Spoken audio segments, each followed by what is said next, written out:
Good evening बच्चों। आज का हमारा जो टॉपिक रहेगा वो रहेगा संविधान।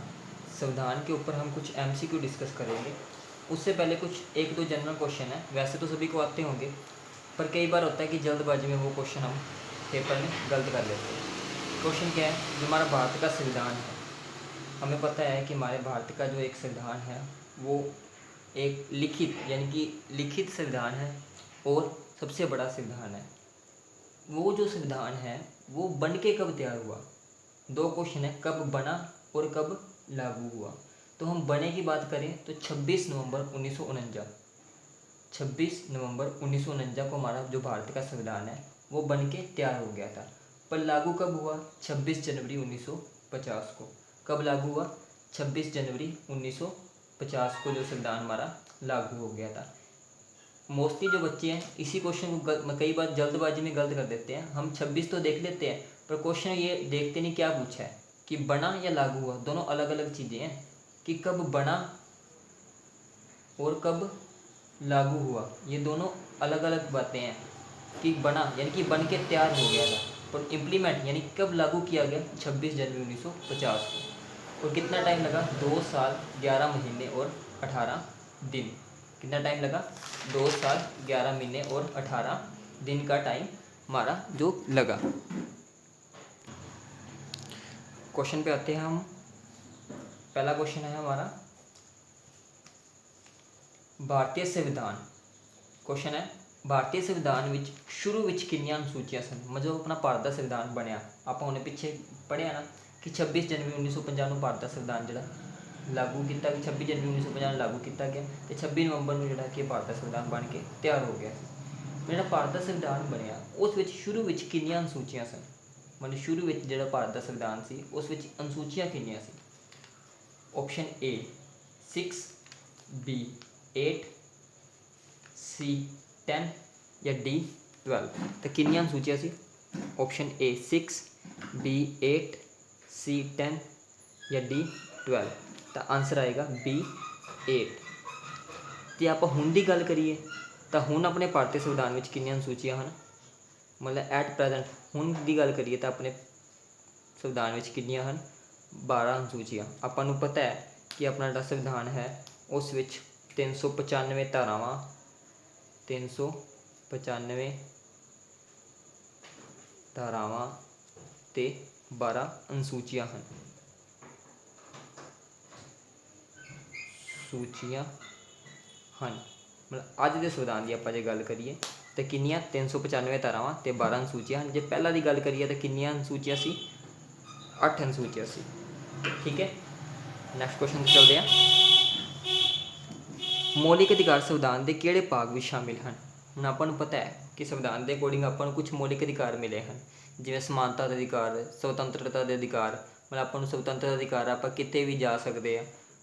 ਪਰ ਇਹ ਲਈ ਕੁਝ ਜਿਹੜਾ ਆਪਾਂ ਨੂੰ ਅਧਿਕਾਰ ਮਿਲਿਆ ਆਪਾਂ ਉਸ ਚੀਜ਼ ਦਾ ਨਜਾਇਜ਼ ਫਾਇਦਾ ਉਠਾਈਏ।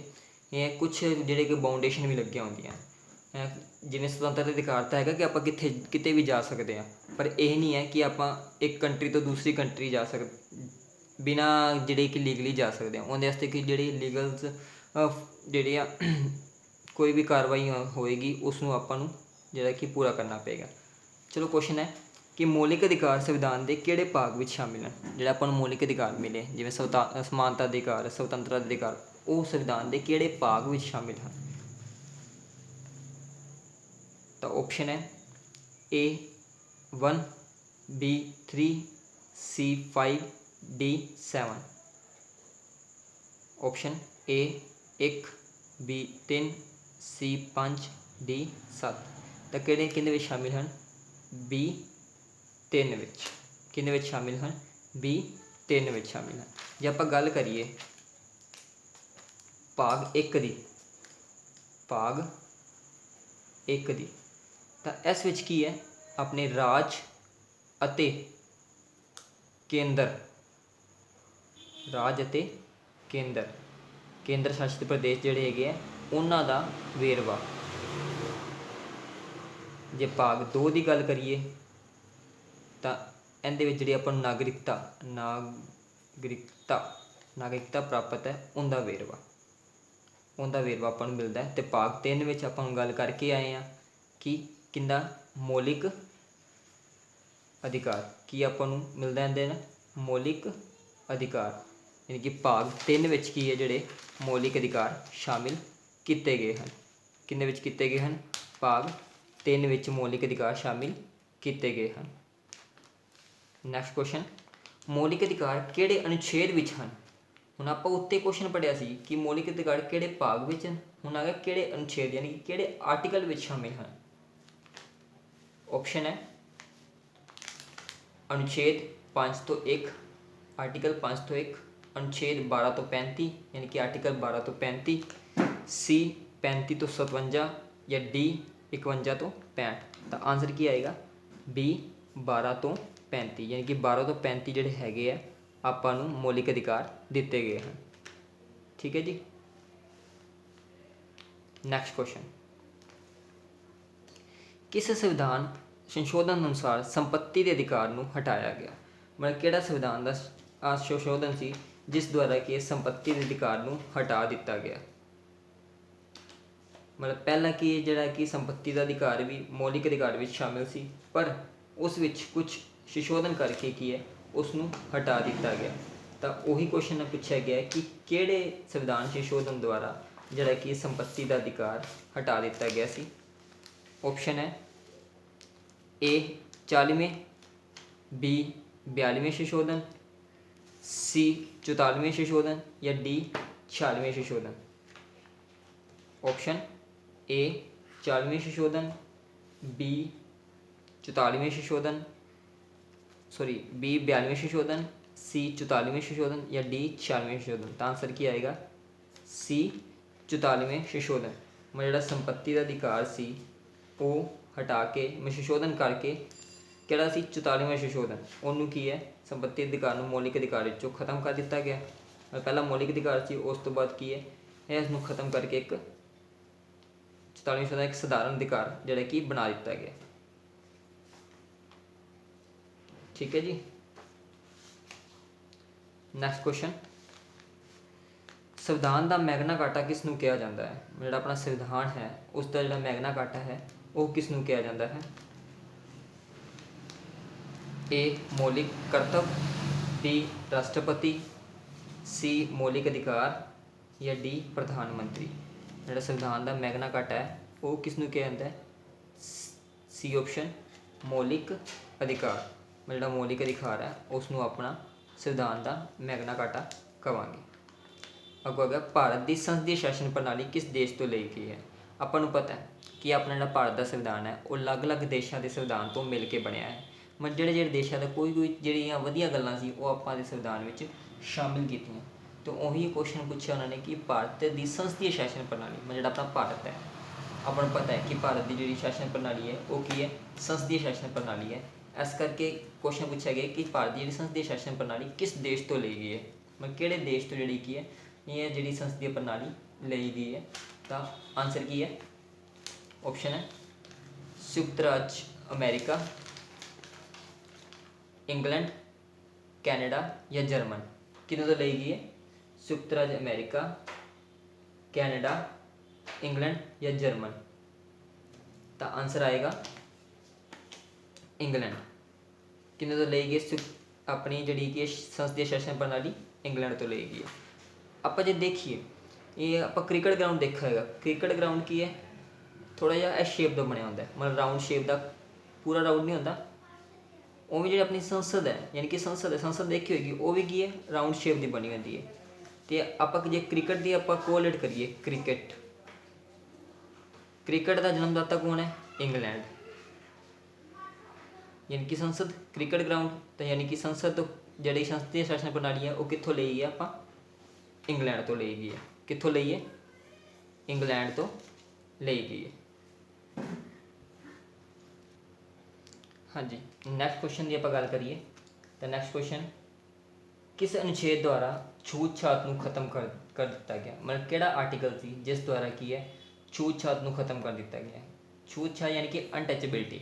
ਮਤਲਬ ਪਹਿਲਾਂ ਕੀ ਜਿਹੜਾ ਕੀ ਹੈ ਇਹ ਜਿਹੜੇ ਨਿਮਨ ਜਾਤੀ ਦੇ ਲੋਕ ਸੀ, ਜਿਹੜੇ ਉੱਚ ਜਾਤੀ ਲੋਕ ਸੀ ਉਹਨਾਂ ਨਾਲ ਭੇਦਭਾਵ ਕਰਦੇ ਸੀ ਅਤੇ ਉਹਨਾਂ ਨੂੰ ਛੂਹਣਾ ਵੀ ਪਾਪ ਸਮਝਦੇ ਸੀ। ਜੇ ਉਹਨੂੰ ਛੂਹ ਲੈਂਦੇ ਸੀ ਤਾਂ ਉਹਨਾਂ ਨੂੰ ਇਹ ਲੱਗਦਾ ਸੀ ਪਤਾ ਨਹੀਂ ਕੀ ਚੀਜ਼ ਅਸੀਂ ਛੂਹ ਲਈ, ਤਾਂ ਇੰਨਾ ਕੁ ਉਹਨਾਂ ਨਾਲ ਬੁਰਾ ਸਲੂਕ ਕੀਤਾ ਜਾਂਦਾ ਸੀ। ਇਸ ਕਰਕੇ ਕਿ ਫਿਰ ਜਦੋਂ ਆਪਣਾ ਸੰਵਿਧਾਨ ਸੀ, ਸੰਵਿਧਾਨ ਦੇ ਵਿੱਚ ਕੀ ਇਸ ਗੱਲ ਨੂੰ ਆਵਾਜ਼ ਉਠਾਈ ਗਈ, ਤਾਂ ਉਦੋਂ ਕੀ ਹੈ ਕਿਸ ਅਨੁਛੇਦ ਦੁਆਰਾ ਜਿਹੜਾ ਕਿ ਛੂਤ ਛਾਤ ਨੂੰ ਖਤਮ ਕਰ ਦਿੱਤਾ, ਮਤਲਬ ਖਤਮ ਕਰਤੀ ਜਿਹੜੀ ਛੂਤ ਛਾਤ ਦੇ ਜਿਹੜੀ ਭੇਦਭਾਵ ਸੀ। ਤਾਂ ਕਿਹੜਾ ਆਰਟੀਕਲ ਹੈ? ਆਪਸ਼ਨ ਹੈ ਅਨੁਛੇਦ 16, ਅਨੁਛੇਦ 17, ਅਨੁਛੇਦ 18 ਜਾਂ ਅਨੁਛੇਦ 19। ਤਾਂ ਕਿਹੜਾ ਆਰਟੀਕਲ ਆਏਗਾ? ਅਨੁਛੇਦ ਜਿਹੜਾ ਕੀ ਆਏਗਾ 17। ਅਨੁਛੇਦ ਆਰਟੀਕਲ 17 ਦੇ ਅਕੋਰਡਿੰਗ ਕੀ ਜਿਹੜਾ ਹੈ ਛੂਤ ਛਾਤ ਨੂੰ ਖਤਮ ਕਰ ਦਿੱਤਾ ਗਿਆ ਸੀ। ਨੈਕਸਟ ਕੁਐਸਚਨ, ਕਿਹੜੇ ਅਨੁਛੇਦ ਨੂੰ ਸੰਵਿਧਾਨ ਦੀ ਆਤਮਾ ਕਿਹਾ ਜਾਂਦਾ ਹੈ? ਮਤਲਬ ਕਿਹੜਾ ਜਿਹੜਾ ਅਨੁਛੇਦ ਹੈ ਉਸ ਨੂੰ ਸੰਵਿਧਾਨ ਦੀ ਆਤਮਾ ਕਿਹਾ ਗਿਆ? ਆਪਸ਼ਨ ਹੈ ਏ ਅਨੁਛੇਦ 28, ਅਨੁਛੇਦ 30, ਅਨੁਛੇਦ 32, ਅਨੁਛੇਦ 34। ਤਾਂ ਕੀ ਆਨਸਰ ਆਏਗਾ ਇਹਦਾ? ਅਨੁਛੇਦ 32। ਹੁਣ ਕਿਉਂ ਕਿਹਾ ਗਿਆ ਇਹਨੂੰ ਸੰਵਿਧਾਨ ਦੀ ਆਤਮਾ? ਆਪਾਂ ਨੂੰ ਪਤਾ ਹੈ ਕਿ 12 ਤੋਂ ਲੈ ਕੇ 35 ਤੱਕ ਆਪਣੇ ਕੋਲ ਕੀ ਹੈ, ਜਿਹੜਾ 12 ਤੋਂ ਲੈ ਕੇ 35 ਆਰਟੀਕਲ ਤੱਕ ਆਪਣੇ ਕੀ ਦਿੱਤਾ ਗਿਆ? ਮੌਲਿਕ ਅਧਿਕਾਰ। ਕੀ ਦਿੱਤਾ ਗਿਆ? ਮੌਲਿਕ ਅਧਿਕਾਰ। ਇਸ ਕਰਕੇ ਕੀ ਹੈ ਇਹਨੂੰ ਸੰਵਿਧਾਨ ਦੀ ਆਤਮਾ ਕਿਹਾ ਗਿਆ। ਕੀ ਕਿਹਾ ਗਿਆ? ਸੰਵਿਧਾਨ ਦੀ ਆਤਮਾ। ਕੀ ਕਿਹਾ ਗਿਆ? ਸੰਵਿਧਾਨ ਦੀ ਆਤਮਾ ਕਿਹਾ ਗਿਆ। ਤਾਂ ਹੁਣ ਇਹਨੂੰ ਸੰਵਿਧਾਨ ਦੀ ਆਤਮਾ ਕਿਹਾ ਕਿਹਨੇ? ਯਾਨੀ ਕਿ ਜਿਹੜਾ ਆਰਟੀਕਲ 32 ਸੀ, ਹੁਣ ਕੋਈ ਤਾਂ ਪਰਸਨ ਹੋਏਗਾ ਕਿ ਜਿਹਨੇ ਇਹਨੂੰ ਸੰਵਿਧਾਨ ਦੀ ਆਤਮਾ ਕਿਹਾ। ਤਾਂ ਉਹ ਕੌਣ ਸੀ? ਆਪਣੇ ਸੰਵਿਧਾਨ ਦੇ ਜਨਕ। ਸੰਵਿਧਾਨ ਦੇ ਜਨਕ ਕੌਣ ਸੀ? ਸੰਵਿਧਾਨ ਦੇ ਜਨਕ ਭੀਮ ਰਾਓ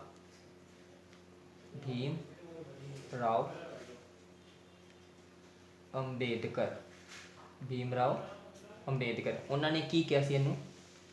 ਸੰਵਿਧਾਨ ਦੀ ਆਤਮਾ। ਕਿਹਨੂੰ? ਆਰਟੀਕਲ 32 ਨੂੰ। ਕਿਹਨੂੰ ਕਿਹਾ ਸੀ? ਆਰਟੀਕਲ 32 ਨੂੰ। ਜੇ ਹੁਣ ਨੈਕਸਟ ਕੁਐਸਚਨ ਚੱਲੀਏ, ਭਾਰਤੀ ਸੰਵਿਧਾਨ ਦੇ ਮੌਲਿਕ ਅਧਿਕਾਰ ਕਿਸ ਦੇਸ਼ ਤੋਂ ਲਏ ਗਏ? ਹੁਣ ਆਪਾਂ ਪਿੱਛੇ ਪੜ੍ਹਿਆ ਸੀ ਕੁਐਸਚਨ ਇੱਕ ਕਿ ਭਾਰਤ ਦੀ ਜਿਹੜੀ ਸੰਸਦੀ ਪ੍ਰਣਾਲੀ ਹੈ ਉਹ ਕਿਸ ਦੇਸ਼ ਤੋਂ ਲਏ ਗਏ। ਹੁਣ ਕੁਐਸਚਨ ਆ ਗਿਆ ਕਿ ਭਾਰਤ ਦੇ ਸੰਵਿਧਾਨ ਦੇ ਮੌਲਿਕ ਅਧਿਕਾਰ ਕਿਸ ਦੇਸ਼ ਤੋਂ ਲਏ ਗਏ ਹਨ। ਤਾਂ ਕੁਐਸਚਨ ਹੈ आंसर उसके option A England, B Canada, C रूस, डी संयुक्त राज्य अमेरिका। तो कितों ले गए? संयुक्त राज्य अमेरिका तो ले गए। कितों ले गए सी? संयुक्त राज्य अमेरिका तो।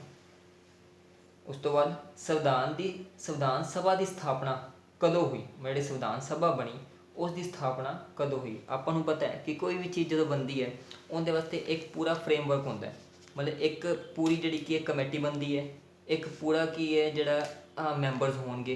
तो उवें जो अपना संविधान बनया, वो संविधान बनया उस तो पहला की बनया संविधान सभा। की बनया? संविधान सभा बनी। हुण संविधान सभा की स्थापना कदों हुई?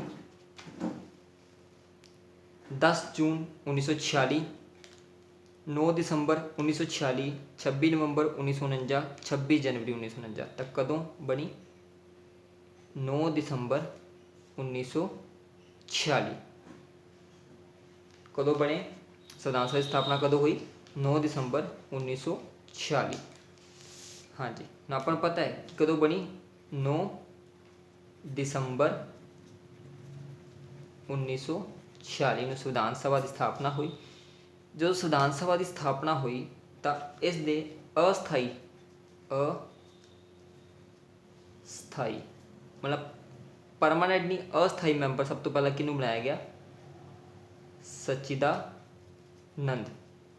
सचिदानंद नूं इसका की है अस्थाई मैंबर बनाया गया। कदों बनी सी? 9 दिसंबर 1946 नूं जिहड़ी कि संविधान सभा बनी।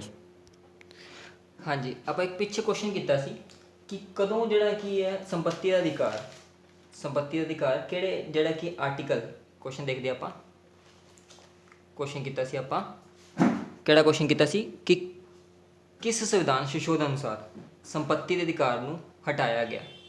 मतलब किस संविधान संशोधन का जिहड़ा कि संपत्ति के अधिकार नूं हटाया गया सी। जे आपां इहदी गल करिए 1979 विच कि 44वें संशोधन आपां पढ़िया ना हुणे कि 44वें संशोधन ਦੁਆਰਾ ਕੀ ਹੈ ਸੰਪत्ति ਅਧਿਕਾਰ ਨੂੰ ਜਿਹੜਾ ਕੀ ਹੈ ਖਤਮ ਕਰ ਦਿੱਤਾ। ਖਤਮ ਮਤਲਬ ਇਹ ਪਹਿਲਾਂ ਜੀ ਮੌਲਿਕ ਅਧਿਕਾਰ ਚਾਹੁੰਦਾ ਸੀ, ਉਸ ਤੋਂ ਬਾਅਦ ਕੀ ਹੈ ਇਹਨੂੰ ਇੱਕ ਸਧਾਰਨ ਅਧਿਕਾਰ ਬਣਾਤਾ ਸੀ। ਅਤੇ ਇਹਨੂੰ ਕਿਹਦੇ ਵਿੱਚ ਸ਼ਾਮਿਲ ਕਰਤਾ ਸੀ? ਆਰਟੀਕਲ 300 'ਚ। ਕਿਹਦੇ 'ਚ? ਆਰਟੀਕਲ 300 ਏ 'ਚ ਸ਼ਾਮਿਲ ਕਰ ਦਿੱਤਾ ਗਿਆ ਸੀ। ਇਸ ਨੂੰ ਕਿਸ ਵਿੱਚ ਸ਼ਾਮਿਲ ਕਰ ਦਿੱਤਾ ਗਿਆ ਸੀ? ਆਰਟੀਕਲ 300 'ਚ। ਜੇ ਆਪਾਂ ਗੱਲ ਕਰੀਏ ਹਟਾਉਣ ਦੀ, ਮਤਲਬ ਆਪਾਂ ਕੀਤਾ ਨਾ ਸੰਸ਼ੋਧਨ, 44ਵੇਂ ਸੰਸ਼ੋਧਨ ਦੁਆਰਾ ਇਹਨੂੰ ਹਟਾ ਦਿੱਤਾ ਗਿਆ ਸੀ।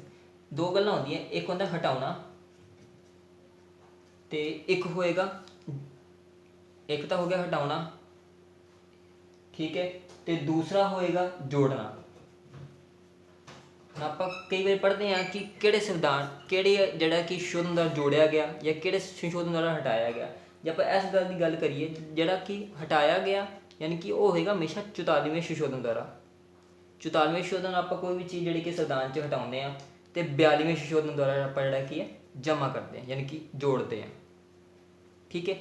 ਸਭ ਤੋਂ ਪਹਿਲਾਂ ਕੀ ਹੈ 1976 ਵਿੱਚ ਜਦੋਂ 42ਵਾਂ ਸੰਸ਼ੋਧਨ ਹੋਇਆ 1976 ਵਿੱਚ, ਉਦੋਂ ਕੀ ਕਾफ़ੀ ਚੀਜ਼ਾਂ ਜਿਹੜੀਆਂ ਕਿ ਸੰਵਿਧਾਨ ਵਿੱਚ ਮਿਲਾਈਆਂ ਗਈਆਂ, ਕਾफ़ੀ ਚੀਜ਼ਾਂ ਜਿਹੜੀਆਂ ਸੰਵਿਧਾਨ ਵਿੱਚ ਸ਼ਾਮਿਲ ਕੀਤੀਆਂ ਗਈਆਂ। ਇਸ ਕਰਕੇ ਜਿਹੜਾ 42ਵਾਂ ਸੰਸ਼ੋਧਨ ਹੈ ਉਸ ਨੂੰ ਮਿੰਨੀ ਸੰਵਿਧਾਨ ਕੀ ਮਿੰਨੀ ਸੰਵਿਧਾਨ ਵੀ ਕਿਹਾ ਜਾਂਦਾ ਹੈ। ਕਿਉਂ ਕਿਹਾ ਜਾਂਦਾ ਹੈ? ਕਿਉਂਕਿ ਉਦੋਂ ਕੀ ਕਾफ़ੀ ਜਿਹੜੀ ਇਹ ਚੀਜ਼ਾਂ ਸੰਵਿਧਾਨ ਵਿੱਚ ਸ਼ਾਮਿਲ ਕੀਤੀਆਂ ਗਈਆਂ ਸੀ, ਠੀਕ ਹੈ ਜੀ। ਆਪਾਂ ਅੱਜ ਕੁਐਸਚਨ ਕੀਤੇ ਕੁਛ MCQ, ਡੇਲੀ ਇੱਦਾਂ ਦੇ ਕੁਐਸਚਨ ਜਿਹੜੇ ਕਿ ਤੁਹਾਡੇ ਨਾਲ ਡਿਸਕਸ ਕੀਤੇ ਜਾਣਗੇ, ਜਿਹੜੇ ਤੁਹਾਡੇ ਰਿਲੇਟਿਡ ਹੋਣਗੇ। ਇਹ ਕੁਐਸਚਨ ਜਿਹੜੇ ਕੀ ਹੈ PTET,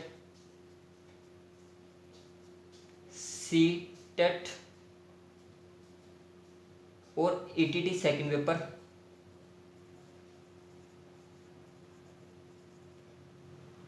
ETT ਸੈਕਿੰਡ ਪੇਪਰ, ਇਹ ਤਿੰਨਾਂ ਲਈ ਜਿਹੜੇ ਕੁਐਸਚਨ ਹੈਗੇ ਨੇ। ਅਤੇ ਡੇਲੀ ਹੀ ਇੱਦਾਂ ਦੇ MCQ ਤੁਹਾਡੇ ਨਾਲ ਡਿਸਕਸ ਕੀਤੇ ਜਾਣਗੇ। ਪੇਪਰ ਰਿਲੇਟਿਡ ਕੁਐਸਚਨ ਹੋਣਗੇ। ਆਲਮੋਸਟ ਜਿਹੜੇ ਕੁਐਸਚਨ ਕੀ ਹੈ ਪੰਜਾਬੀ 'ਚ ਹੀ ਮਿਲਣਗੇ, ਕਿਉਂਕਿ ਕਈ ਵਾਰ ਬੱਚੇ ਦਿੱਕਤ ਹੁੰਦੀ ਹੈ, ਜ਼ਿਆਦਾਤਰ ਬੱਚੇ ਕਹਿੰਦੇ ਆ ਕਿ ਸਰ ਪੰਜਾਬੀ 'ਚ ਕਰਵਾਓ, ਇੰਗਲਿਸ਼ ਸਮਝ ਨਹੀਂ ਆਉਂਦੀ। ਆਲਮੋਸਟ ਕੁਐਸਚਨ ਜਿਹੜੇ ਕਿ ਪੰਜਾਬੀ 'ਚ ਹੋਣਗੇ, ਕੁਛ ਕੁਐਸਚਨ ਜਿਹੜੇ ਆ ਕਿ ਇੰਗਲਿਸ਼ 'ਚ ਹੋਣਗੇ, ਠੀਕ ਹੈ ਜੀ। ਠੀਕ ਹੈ ਜੀ, ਥੈਂਕ ਯੂ।